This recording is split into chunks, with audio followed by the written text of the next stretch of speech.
Buenos días, buenas tardes o buenas noches, según estés viendo este vídeo, que Dios te bendiga. En este vídeo vamos a ver cómo puedo conseguir hacer una exégesis de un versículo o de un pasaje de la Biblia. Para hacer una buena exégesis de nuestro texto necesitaremos tres herramientas. La primera es el contexto, la segunda una buena estructura y la tercera buscar la línea melódica. En este vídeo nos vamos a enfocar a cómo complementar nuestro texto con su contexto y no caer en sacar el texto que tenemos, del cual queremos predicar, fuera de su contexto. El primer paso a saber es que el contexto del texto que hemos elegido se divide en dos: el contexto histórico y el contexto literario.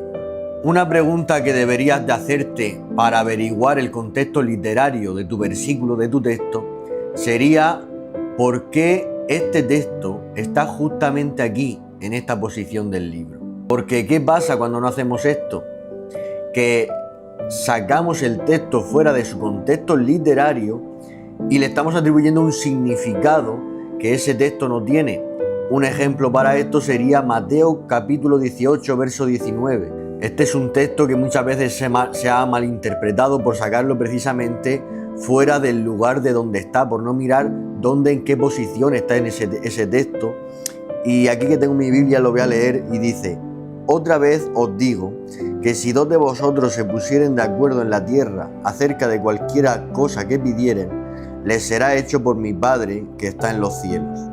Este es un texto que se utiliza mucho hoy en iglesias grandes y en pastores muy modernos, donde atan y desatan y donde creen que poniéndose de acuerdo con sus propios deseos, porque no es con los deseos de Dios ni con la voluntad de Dios, sino con los propios deseos humanos que uno tiene, van a conseguir que Dios haga lo que ellos quieren que se cumpla o que acontezca. Sin embargo, si nos damos cuenta de los versículos que lo rodean, tanto atrás como adelante, de por qué este versículo que hemos cogido, Mateo 18, 19, se encuentra justamente aquí, entonces nos daremos cuenta del verdadero significado que el Espíritu Santo nos quería revelar con este pasaje. Leemos, por ejemplo, del versículo 15 al 22, que dice así: por tanto, si tu hermano peca contra ti, ve y repréndele estando tú y él solo. Si te oyere, has ganado a tu hermano. Mas si no te oyere, toma aún contigo a uno o a dos, para que en boca de dos o tres testigos conste toda palabra.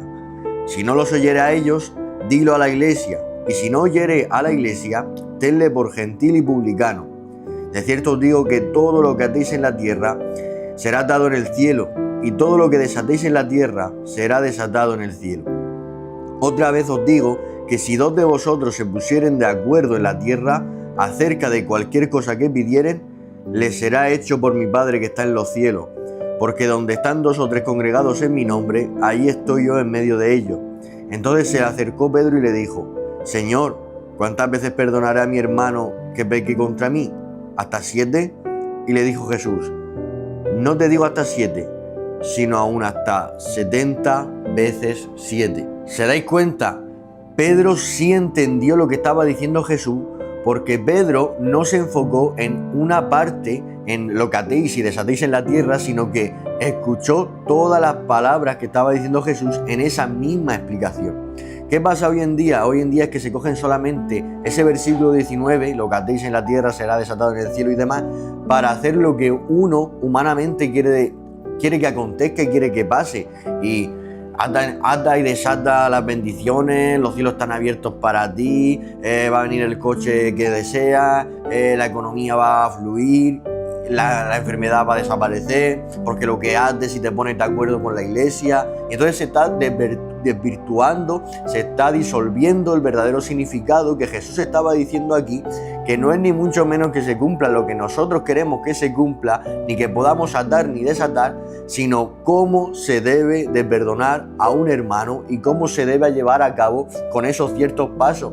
Por eso Pedro, cuando terminó Jesús de hablar, no le dijo: pues yo desato y ato esto, no. Dijo: pero entonces ¿cuántas veces tengo que perdonarlo? Porque estaba entendiendo el tema del cual Jesús estaba hablando. ¿Se dais cuenta la importancia del contexto literario de un versículo o de un texto que hemos elegido? La otra parte para poder culminar esa primera herramienta de averiguar el contexto de nuestro texto sería el contexto histórico. Hemos visto el contexto literario, pero también necesitaríamos el contexto histórico. Para averiguar el contexto histórico, una de las preguntas que deberíamos de hacernos es ¿a quién o a quiénes fue dirigido este libro? ¿Qué otros textos dentro del libro u otros libros escritos en la misma época nos ayudan a entender mejor lo que está sucediendo? Un ejemplo sería que si el texto que hemos escogido está en Primera de Timoteo, pues se puede consultar Segunda de Timoteo, porque está en la misma época. Si está en Segunda de Corintios, podemos mirar en Primera de Corintios también. Si está en Ruth, pueden mirar Jueces, etcétera. Ese es el contexto histórico, mirar libros, aunque no sea el mismo, otros libros que fueron escritos en la misma época o el mismo libro del cual hemos cogido nuestro texto. Para averiguar el contexto histórico nos tendríamos que ir a la Biblia en Primera de Corintios capítulo 13 y ahí veríamos un ejemplo de cómo Pablo habla acerca del tema del amor. Pero sí es verdad que en muchas predicaciones hemos visto cómo han sacado el contexto, aquel capítulo, al capítulo 13, y han sacado fuera de su contexto el significado de por qué Pablo estaba hablando en ese capítulo 13 del amor. Por ejemplo, ese capítulo que habla del amor y es muy bonito, no valdría para aplicarlo a un matrimonio, para aplicarlo a tu pareja, para aplicarlo a un amor diferente al cual realmente está hablando la Biblia, que no es ese tipo de amor. Y para averiguar el contexto histórico de este capítulo 13 de Primera de Corintios, nos podríamos ir a el mismo libro, un capítulo antes, en el capítulo 12, verso 1. Ahí veríamos por qué, en qué situación estaba la iglesia para que Pablo introdujera aquel capítulo 13, ¿no? Aquí vemos que en el capítulo 12.1 dice: no quiero, hermanos, que ignoréis acerca de los dones espirituales. Es decir, la iglesia tenía una ignorancia acerca de los dones, y bajo este contexto, en esta situación histórica, es que Pablo introduce el capítulo 13 acerca de, o con referencia de los dones. Se nos aclara aún más cuando nos vamos al capítulo que hay después del 13, el capítulo 14, verso 1, donde dice: seguid el amor y procurad los dones espirituales, pero sobre todo que profeticéis. Con esto nos damos cuenta con qué estaban luchando los corintios, que era con el mal uso de los dones. Por eso Pablo en el capítulo 13 habla de que no sirve ningún tipo de don si no tienen amor. La situación del contexto en que la iglesia se estaba encontrando era de cómo podrían ser espirituales. Pablo es como si les estuviera enseñando cómo podéis ser espirituales. ¿Queréis ser espirituales de verdad? Pues entonces tenéis que saber que por muchos dones que tengáis, como la iglesia de Corintios, que tenía todos los dones, dice la Biblia, dice: si no tenéis amor, dice, es como címbalo que retiñe, como metal que resuena. Sin amor, nada sirve. En Primera de Corintios, capítulo 1, verso 7, Pablo menciona eso, que la iglesia de Corintios tenía todos los dones. Capítulo 2, verso del 13 al 15, dice que él estaba hablando con palabras no de humana sabiduría, sino con palabras espirituales, pero que las palabras espirituales que Pablo estaba diciendo, la iglesia de Corintios no las entendía porque habían de discernirse espiritualmente. Otro texto que muchas veces se saca de contexto para el inconverso, que se dice que los inconversos, aquellos que no tienen a Jesús, aquellos que no les sirven, no entienden las cosas espirituales y las cosas de Dios porque no tienen a Dios. Sin embargo, este texto no va para las personas que no tienen a Jesús o que no son cristianas, sino que Pablo se lo aplicó a la iglesia de Corintios, la cual un capítulo antes le había dicho que tenía todos los dones. Por eso en el capítulo 3 culmina diciendo de que aunque tenían todos los dones, no entendían las cosas espirituales porque eran niños, porque tenían pleitos, porque vivían en inmoralidades sexuales, y por muchas cosas de estas les faltaba el capítulo 13, que era el amor.